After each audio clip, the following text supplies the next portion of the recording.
Benarkah air bekas wudhu sebaiknya jangan dilap? Ada benar, ada tidaknya juga. Ya, tapi sesungguhnya ini bukan yang dimaksudkan dalam hadis bercahaya, bukan pada airnya sebetulnya. Ya, tapi pada asarnya. Asar itu dampaknya. Jadi kalau misalnya antum wudhu nggak pernah dilap, basah begini, tapi tetap kelakuannya seperti itu, tangannya misalnya kotor juga, lisannya kotor, ya nggak akan menghasilkan cahaya di situ. Dia tidak akan menghasilkan cahaya. Jadi kalau mau dilap pun nggak ada masalah, silakan dilap. Kalau memang membutuhkan tidak dilap karena suasana tertentu, ingin kesegaran dan sebagainya, boleh. Tapi kan dalam kondisi-kondisi yang tertentu, antum di kantor berwudu, mau rapat, masih basah dan sebagainya, kan bisa berbeda suasananya. Itu boleh-boleh saja. Ya, tidak ada keterangan yang menunjukkan demikian, saya belum temukan. Wallahu ta'ala a'lam bissawab. Di poinnya bukan pada airnya, poinnya pada dampaknya. Apakah wudu itu menjadikan kita benar atau tidak? Makanya bahasa nabinya, dengan jatuhnya air dalam wudu itu, jatuhnya air, maka kotoran-kotoran non fisiknya pun ikut hilang, masuk dosa-dosanya. Paham? Assalamualaikum. Boleh kita menahan kentut saat mau sholat, atau saat sholat bila wudhu lagi akan ketinggalan sholat berjamaah? Akhil karim, Nabi tidak menganjurkan Anda menahan sesuatu yang harus dikeluarkan. Jika selain bisa berbahaya bagi kesehatan, mengganggu Anda juga dalam sholat. Begitu mau ruku, Allah,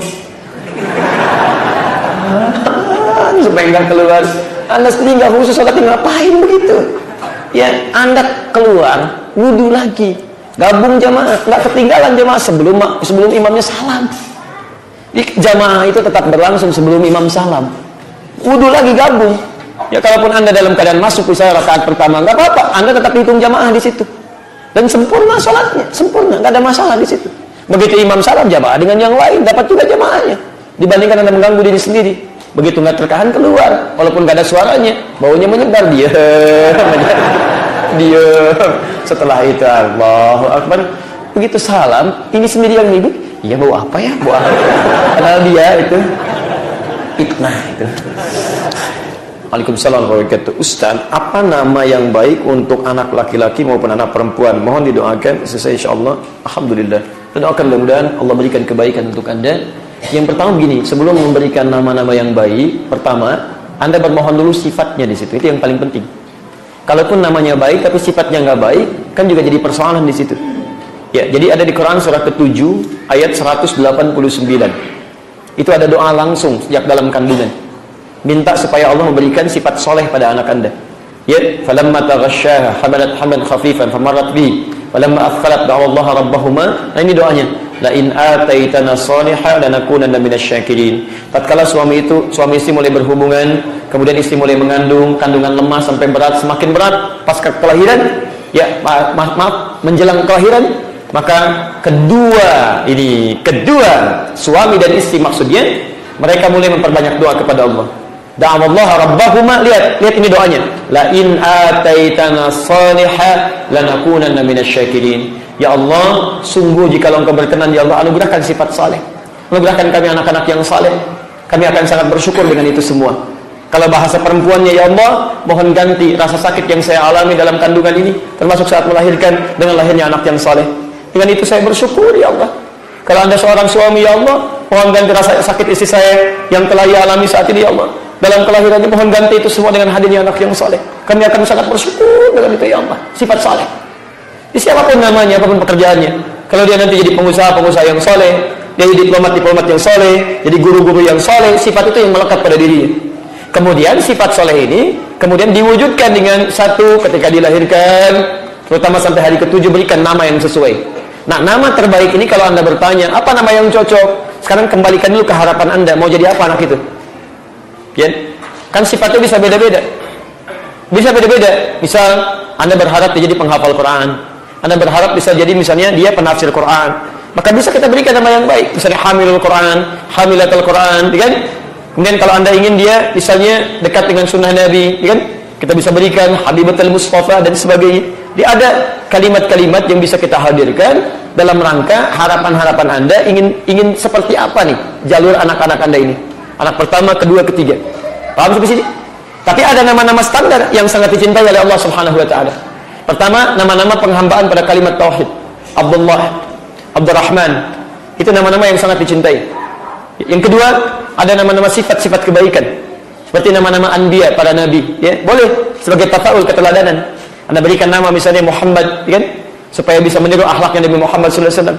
Anda beri nama Ahmad Anda beri nama Yusuf, ya. Walaupun gantengnya tidak seperti Yusuf keadaannya, tapi sifatnya bisa seperti itu. Ujian-ujian dan sebagainya. Anda beri nama Ibrahim misalnya dan sebagainya. Jadi sebagai tafaul di situ, tidak ada masalah. Ya, tapi tolong, awas hati-hati. Nama ini harus sesuai dengan ikhtiarnya. Harus sesuai. Awas, dulu ulama kita mengajarkan, kalau Anda ingin anaknya laki-laki, ingin misalnya anaknya baik, kemudian lahir laki-laki, ingin baik, ingin tumbuh sukses juga, fisiknya bagus, maka pelajari kisah tentang Yusuf. Bagaimana orang tuanya merawatnya, Nabi Yakub bagaimana merawat anaknya, pendidikannya, kesabarannya dan segalanya. Jika ingin misalnya ketika lahir, misalnya lahir anaknya perempuan, ingin saleha, ingin baik, pelajari tentang Maryam. Bagaimana Maryam ini orang tuanya merawatnya, ketika dikandung, ketika dilahirkan seperti apa. Ya, bukan, maaf, kadang-kadang sampai ke kita jadi berubah maknanya. Kandungan, ingin cantik soleha seperti Maryam, baca surat Maryam. Ingin ganteng seperti Yusuf, baca surat Yusuf. Masya Allah, kalau cuma dibaca saja, nggak pernah dipelajari isi yang pernah diamalkan, demi Allah saya katakan, sampai kiamat kurang 2 hari, nggak akan dapat itu. Ayo baca aja silakan. Ya Allah, saya kan sudah baca, kenapa nggak seperti Maryam? Karena Anda tidak mengamalkan amalan orang tuanya Maryam. Orang tuanya Maryam bernazar dalam kandungannya. Lihat ayat 35-nya, posisi paling kiri sebelah atas. Ya, di pertengahan. Rabbi inni nazartu laka ma fi batni muharraran fataqabbal minni. Ya Allah, saya bernazar ya Allah. Ya Allah, jadikan anak saya yang dikandung ini ya Allah sebagai anak yang baik, dekat denganmu ya Rabb. Falamma wada'at, ketika dilahirkan, qalat rabbi inni wada'tuha untha, ya Allah, yang lahir perempuan. Allahu a'lamu bima wada'at wa laysa dzakaru kal untha. Hei, perempuan pun itu mulia, punya keistimewaan yang tidak dimiliki oleh laki-laki. Maka dia mulai lakukan apa di antara sunnahnya? Wa inni sammaituha Maryam. Diberi nama terbaik namanya Maryam. Wa inni, Maryam itu suci namanya. Suci, bersih, menjaga diri dan sebagainya.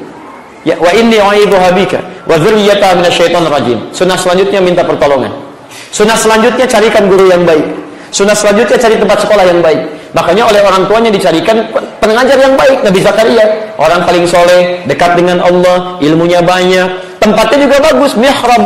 Maka doa, kemudian bersanding lurus dengan ikhtiar, hasilnya fataqabbalaha rabbuha biqabulin hasanin wa ambataha nabatan hasanan. Maka dijaga oleh Allah Subhanahu wa taala, anak itu sejak dilahirkan tumbuh sampai dengan dewasanya. Bahkan rezekinya pun Allah langsung yang tentukan. Itu poinnya. Jadi bukan cuma Anda berdoa, ya Allah jadikan rajin sholat, jadikan penghafal Quran, ya Allah jadikan berbakti pada orang tua. Tapi ketika disekolahkan di tempat yang tidak pernah mengajarkan sholat, gurunya jauh dari Allah, memang favorit, tapi favorit dunia, akhiratnya nggak ada. Apa yang mau Anda banggakan? Jelas ya? Dan tolong nanti cari nama-nama yang banyak manfaatnya. Ya, nama-nama yang tidak ada manfaatnya jauhkan saja. Ahli dunia itu dengan dunianya, ahli akhirat cari akhiratnya. Dan hati-hati, awas jangan pandai mencari di Google itu. Google ini artinya ini, kan? Kadang-kadang suka tidak tepat. Dan jauhi nama-nama setan. Ada banyak nama setan nanti. Khanzab itu nama setan, Misut itu nama setan, Dasim itu nama setan. Perempuannya Dasimah. Ya kan, perempuan pakai tak kan di ujungnya. Muslim laki-laki, perempuannya Muslim. Mukmin laki-laki, perempuannya Shaim laki-laki, perempuannya dapat.